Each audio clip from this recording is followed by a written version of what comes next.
Everyone কেমন আছো তোমরা সবাই? আমিও খুব ভালো আছি। এখন কিন্তু বেলা 1টা বাজে। তো আমি চান করতে যাব, তার আগে দেখি না বড়মশাই হলুদ তুলেছে। তো আমাদের গাছে কিন্তু হলুদের আছে, সেই মাটি খুঁড়ে হলুদ বার করেছে।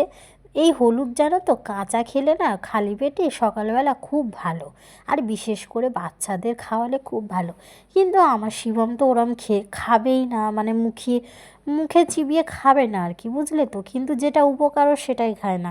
কুরকুরে, চিপস, ক্যাডবেরি ঠিক আছে, ওগুলোও খাবে, আর এই উপকার জিনিসগুলো ও খাবে না। তো মা কিন্তু ওটাই আমাকে বলছিল যে এটা কিন্তু বাচ্চাদের পক্ষে খুব ভালো, তোমার ছেলেকে খাওয়ানোর। কিন্তু আমার ছেলে তো খাবে না। দেখো বেটে ফাইনালি এইটুকু হয়েছে।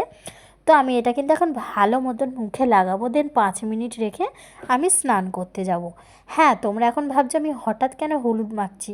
আরে হলুদটা আজকে মাখতে ইচ্ছে হলো, তাই জন্যই মাখছি। তোমাদের কি হলুদ মাখতে ভালো লাগে আমাকে কমেন্ট করে জানাবে। আর জানো তো, এই হলুদটা মেখে আমার মুখটা কিন্তু অনেকটাই গ্লেজ দিয়েছে। এটা তোমরা বিশ্বাস করো আর নাই করো, যেটা সত্যি আমি সেটাই বলছি।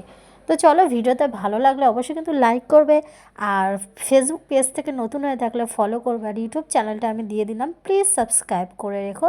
তাহলে যখনই ভিডিও পোস্ট করব তোমাদের সামনে আসবে। চলো, সবাইকে টাটা।